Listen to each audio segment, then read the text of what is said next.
Everyone seems to advocate for avoiding lenders' mortgage insurance. But let's talk about why LMI can actually help you as a first-time property investor.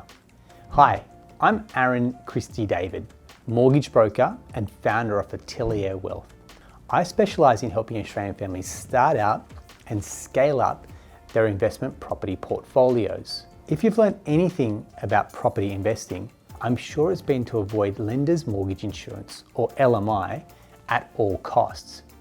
You've maybe heard it from friends, bankers, brokers, other investors, and maybe even the barefoot investor. Look, I get it. We have all been conditioned to avoid any extra fees and charges as best as possible. And that's not bad advice at all. But when it comes to LMI, I think most people get their advice wrong. Before we get into it, I just want to preface that this video is general in nature and not intended to give advice. I always suggest chatting to a qualified mortgage broker who can give you the best guidance for your situation. So as the name implies, LMI is an insurance product.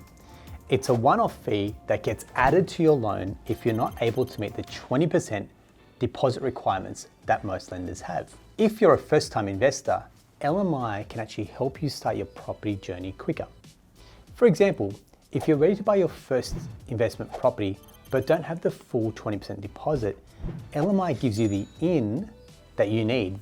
If you know that your rental income can cover your loan repayments even at a 90% loan to value ratio, then LMI is just a means to an end to get the ball rolling on your investment journey. And if you think about your car insurance, the same applies. Different insurance providers have different insurance premiums. So if you know you're going to pay LMI, you can shop around to find lenders that offer lower mortgage insurance fees. So it's not all about just finding the lowest interest rate. Another misconception I often hear is that interest rates are much higher if you don't meet the 20% deposit requirement. That's not always the case.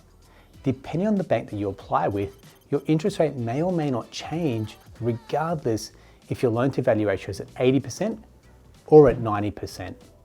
Here's something else to think about. If you're not focused on avoiding LMI, you could possibly take your deposit and split it across two properties. Sure, you'll be paying LMI, but if you think about the bigger picture, you'll be kickstarting your property journey with two properties. And once you have paid LMI with your lender, did you know that you can get your property revalued to draw equity out and either not pay LMI or pay a reduced LMI premium in the future? This can help if you want to draw equity for a future investment property purchase. My general rule of thumb is that when it comes to LMI and your deposit, it's to save 12% off your property value. Let me explain why. Banks generally want at least a 10% deposit, so they'll lend up to 90% of the property value.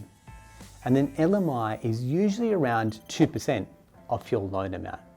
So if you can save up to 12%, you've commonly hit what is known as a sweet spot for LMI. So if you've been led to believe that LMI is a foe, hopefully you've been able to shift your perspective that LMI can actually be an investor's friend. Make sure to give us a thumbs up if you found this video helpful and stay tuned for more property investing tips. We'll see you next time.